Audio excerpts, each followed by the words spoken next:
এই ঠান্ডা ঠান্ডা লিচুর পুডিং একবার বানালে বারবার বানাতে ইচ্ছে করবে। এটা ডেজার্ট হিসেবে দারুণ হয় খেতে।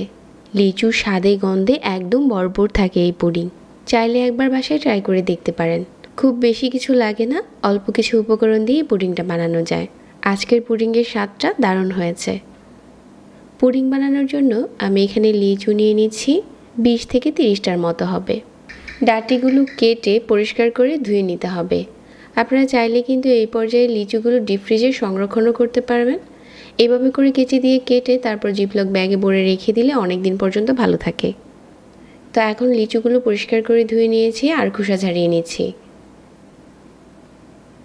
খোসা ছাড়ানো হয়ে গেলে লিচুর মাঝখানে যে বিচিটা আছে ওইটাও মাঝখান থেকে বের করে নিতে হবে।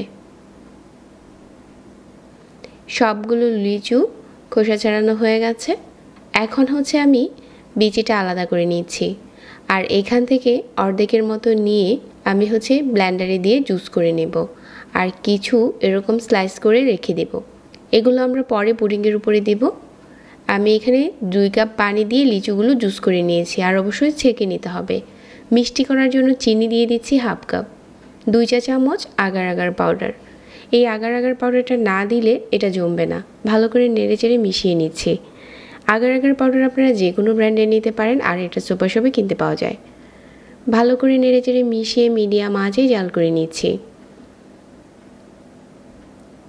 আর জাল করতে করতে একটা সময় দেখা যাবে মিশ্রণটা ঘন হতে শুরু করেছে। ওই পর্যায়ে চুলা থেকে নামিয়ে ভালো করে নেড়েচেড়ে ফ্যানের বাতাসে প্রথমে ঠান্ডা করে নিচ্ছি। ঠান্ডা করে নেওয়া হয়ে গেলে যে বাটিতে আমরা পুডিংটা জমাবো ওরকম বাটিতে নিয়ে নেবেন। আমি এখানে একটা গোল বাটিতে নিয়ে নিচ্ছি। যেই লিচুগুলো আগে থেকে খোসা ছাড়িয়ে এরকম করে রেখেছিলাম এগুলো এখন উপরে দিয়ে দিচ্ছি। লিচুগুলো দিয়ে দেওয়ার পর এটা আমি নর্মাল ফ্রিজে রেখে ঠান্ডা করে নেব 1 ঘন্টার জন্য। 1 ঘন্টা পর এটা পুরোপুরি জমে যাবে। তারপর একটা প্লেটে ঢেলে নিচ্ছি। লিচুর পুডিংটা খেতে দারুণ হয়েছে।